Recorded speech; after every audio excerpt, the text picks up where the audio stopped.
ఓం శ్రీ గురుభ్యో నమః. ఓం శ్రీ గణేశాయ నమః. ఓం శ్రీ త్రిపుర సుందర్యై నమః. ఓం శ్రీ లలితా సహస్రనామార్ధచంద్రిక. 885వ నామం. ధనాధ్యక్ష, ధనమునకు అధికారిణి. ధర్మాచార పరులైన వారికి ఐశ్వర్య స్వరూపిణి, పరదేవత. ధనం ఇహలోక సౌఖ్యాలకు సంబంధించినది.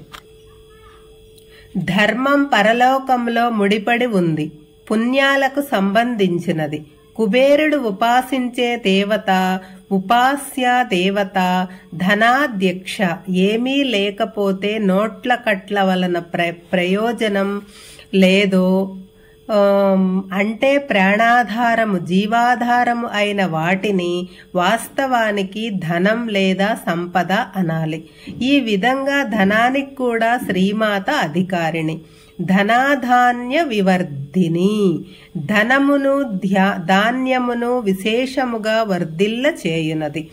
ధర్మానువర్తి అయిన కామ్య సాధనకు అవసరమైన ధనధాన్య సంపదయు పరమేశ్వరి అంశయే. పరదేవతా ఉపాసకులు ధర్మబద్ధ కర్మానుచరణములు అయినచో వారికి అర్ధకామములు రెండును పరదేవత అనుగ్రహిస్తుందని ఈ నామానికి అర్థం. గాలి, నీరు, అగ్ని ప్రాణానికి ఆధారమైతే పాడి పంట, వసతులు దేహానికి ఆధారం. ఈ రెండింటిని ధనధాన్యాదులు అంటారు. పరమేశ్వరి ఈ రెండింటిని పుష్కలంగా తన భక్తులకు వర్ధిల్ల చేస్తుంది. విప్రప్రియ, విశేషమైన ప్రజ్ఞ కలిగి వేద విహిత కర్మలు చేయువాని యందు ప్రీతి కలది. ఉపదేశం పొంది సంస్కరింపబడేవాడు ద్విజుడు. బ్రహ్మజ్ఞానం కలిగిన వాడు బ్రాహ్మణుడు. వేదాలు చదివి విశేష ప్రజ్ఞను పొంది వేద విహిత కర్మలు చేసే నైష్టికులు అయిన ద్విజులు విప్రులు అనబడతారు. వాళ్ళు నిత్యాగ్నిహోత్రులు. జీవితాంతం అగ్నిహోత్రుని యజ్ఞించు దీక్షాపరులు. వీరికి వేద విహితంగా అగ్నియే ఆరాధ్య దైవం. నిత్యము ఉపాసించబడు అగ్నికి విప్రులయందు ప్రీతి. అగ్ని సేవనమే విప్రులకు ఐశ్వర్యదాయకం. అగ్ని స్వరూపిణియే పరమేశ్వరి. అగ్నిముఖంగా హవ్యములను స్వీకరించు పరదేవత. విప్రప్రియ, విప్రరూప, విప్రుల రూపముగా ఉండునది. పుట్టడంతోటి ప్రతి వ్యక్తి శూద్రుడే. ఉపదేశం పొంది సంస్కరింపబడితే ద్విజుడు అవుతాడు.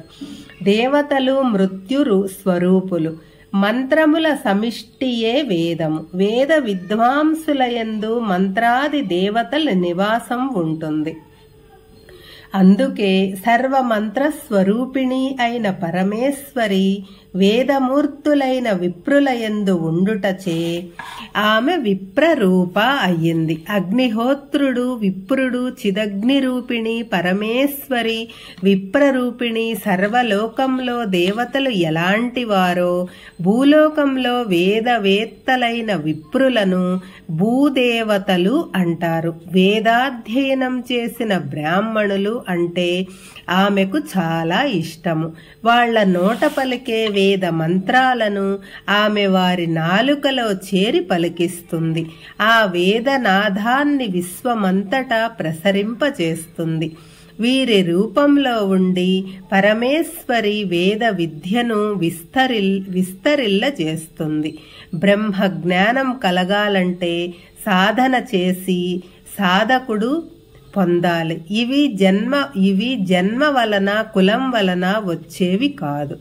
విశ్వభ్రమణకారిణి, విశ్వము యొక్క భ్రమణమునకు కారకమైన విశ్వంలో ప్రతి ఒక్క కణంలో గాని వస్తువులో గాని వ్యక్తిలో గాని చెలింపచేయగల శక్తి గలది.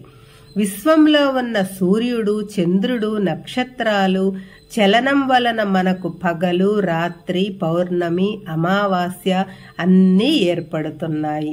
వీటి భ్రమణానికి కారణమైన శక్తి పరమేశ్వరి. అగ్ని యొక్క ఉష్టశక్తి ఈ విశ్వంలోని గ్రహ నక్షత్రాదులు అన్నింటి చలనానికి కారణమైన శక్తి పరమేశ్వరి. అగ్నిశక్తిగా విశ్వాంతరాళంలోని గ్రహ నక్షత్ర పరిభ్రమణానికి మూల కారణమైనది కావున పరమేశ్వరిని విశ్వభ్రమణకారిణి అని ఈ నామానికి అర్థం చెప్పవచ్చు.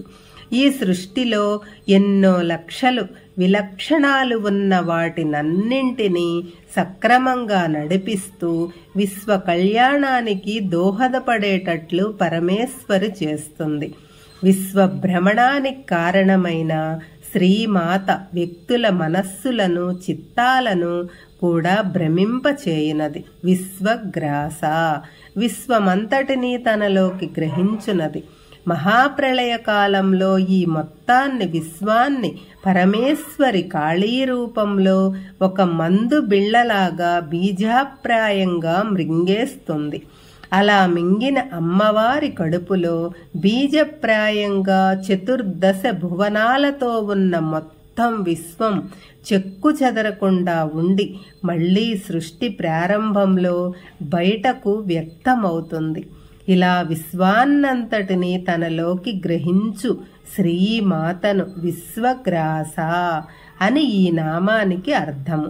విద్రుమాభ పగడపు రంగు కాంతి ప్రకాశిస్తుంది. అస్తమయ సూర్యుడు పగడపు రంగులో ఉంటాడు. శ్రీమాత ఆ రంగులో ప్రకాశిస్తుంది.